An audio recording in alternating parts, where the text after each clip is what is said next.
Hey y'all, my name is Julie. Welcome back to my channel. If you haven't been here before, I primarily make content surrounding the topics mental health, makeup, as well as music. Today's video is going to encompass mental health. As the title says, it's about the mental health of YouTubers. I know this content has been made by other creators. However, I was inspired to make this content because I recently watched Repzilla's video in which he speculated on how the mental health of YouTubers can be declining for many and the resources that are on the YouTube platform are lacking. And I tend to agree with that, and it is a concern, so I would like to discuss that with you today. I feel I am a reliable person to speak on this. I am very close to having my master's degree in counseling psychology and have 600 hours of clinical experience in the field, and will be working toward more, as well as pursuing my LMHC as I plan to become a licensed therapist. So I feel that I am a good resource to speculate on this topic as well as make some viable suggestions. Now, the first aspect I'm going to get into is why the mental health of YouTubers in general can be such a significant issue, and the aspect of the job can put them at risk in multiple ways. Now, I'm sure there's a lot more to this, and some individuals are going to be prone to these things more than others. Starting with the evidence, many YouTubers have made content or expressed through their social medias that they struggle with mental health issues. Many have talked about their struggles with mental illnesses such as depression, anxiety, as well as eating disorders. I know Shane Dawson in particular is very open about his depression as well as his body dysmorphia, and it's so interesting because he obviously has a huge following and a lot of fans love him and support him and encourage him. But at the same time, it doesn't matter how successful you are. It doesn't matter how much support you have. Anyone can be prone to mental health issues. And that's really important to recognize. Although I'm sure that he appreciates the support, he ultimately has to find a way to love himself and care for himself better. Although I am hopeful that he's happier nowadays because he has Ryland and some good friends. Videos have been posted about speculating why YouTubers are depressed, but I have some theories personally as well. One aspect is that many YouTubers work from home, so they're isolated from society a little more. They're not forced to have a specific routine where they're going to work every single day. And for some, this may be comfortable, and for others, I feel that this could turn into agoraphobia because they're getting so used to being home. The lack of exposure to going out can make it more difficult to get out of the house. And I know, again, going back to Shane Dawson, he's posted things like, I actually got out of the house today. I don't think he has agoraphobia, but I think sometimes he can get stuck in the house, and I'm sure that this is the case for other YouTubers. And this isn't a YouTuber specific thing for me, but I definitely relate to that aspect. Sometimes when you're struggling, it is difficult to get out of the house. Mitchell Davis did a video with Katie Morton, and I'll link it down below, about how he struggled with agoraphobia. I think agoraphobia isn't discussed as much as it should, and I really appreciated this video. Although I am unclear on the reasoning of why this happened. I'm speculating here, but I am speculating that it had to do with being a YouTuber. I also recognize that for YouTubers and celebrities alike, being in the public eye can be stressful because there's an expectation for many YouTubers, especially if they have a primarily younger audience. They need to be a role model for their audience. And this can absolutely weigh on YouTubers, and we have seen this with Disney stars because primarily young people watch them and they have to kind of censor themselves and uphold their personality in a certain way. And then a lot of them have gone the polar opposite way, like Miley Cyrus, for example. And I can see how this could happen to YouTubers as well. Another thing is that YouTubers, obviously, to keep their following in check, at least some of them, need to be posting content consistently. And this is difficult, I would think, for many human beings, because if they're going through situational stressors or they're struggling with their mental health, it can be really hard to roll out content. And also, if they are trying to get views and they're putting out content that they don't love, that they're not happy about making, this isn't really fair to their mental health. And I feel that all YouTubers deserve to make whatever content they love, whatever content's therapeutic for them to make in order to express themselves. And I feel like there's a lot of pressure on YouTubers to do certain trends and what's in.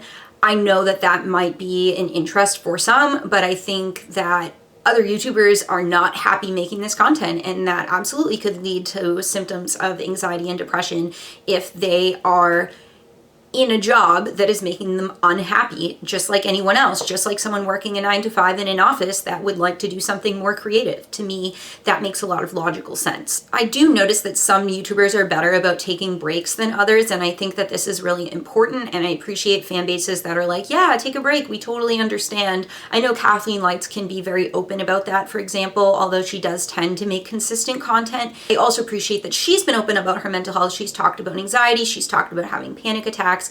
Those things are really important because she has such a huge fan base and audience, and I really respect her for that. I also think it's possible as a YouTuber to run out of ideas. This can be really draining. It can be hard when you feel uninspired or unmotivated, but feel forced to continue to make content that you're not happy with, as I said, going back to my previous point. Some YouTubers, especially YouTubers with larger fan bases, for instance, have been stalked by fans, harassed, and people have even shown up at their house. And they've had to make videos like, please don't show up at my house. Which is really sad that some fans think that that's okay and isn't crossing a line. And it's really alarming that actually some parents took young people to these YouTubers' houses and failed to recognize that this isn't okay and is crossing a line, and that YouTubers, regardless of what they post online, are entitled to their privacy, and no one should be forcing them to talk about things that they don't want to talk about. And obviously no one should be going to their house. And I would think that would cause a lot of anxiety and paranoia for anyone, because YouTubers deserve space and they don't deserve people smothering them. That's not fair. Those are my speculations and theories as to why YouTubers are prone to specific mental health issues and struggles.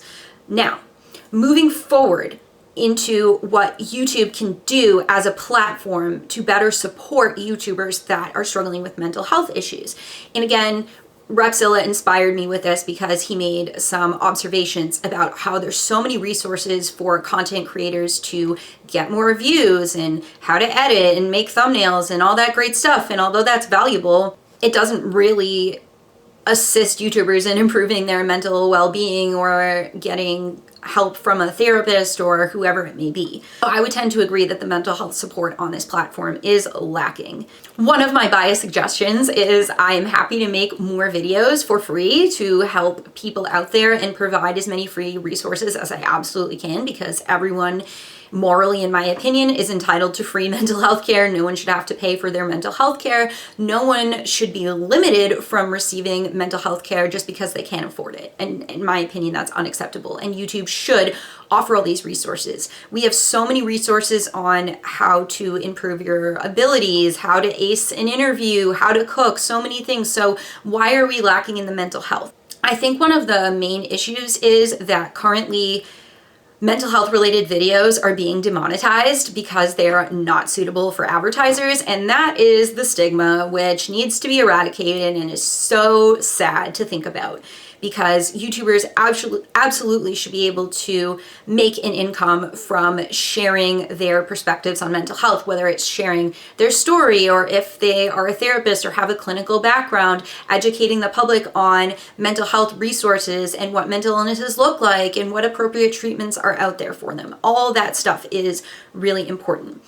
I will say Katie Morton has hundreds of videos on mental health issues, and I would say she's more engaging to watch than other YouTubers. However, I have some concerns about her, as do some other people. Not to say she isn't a qualified therapist.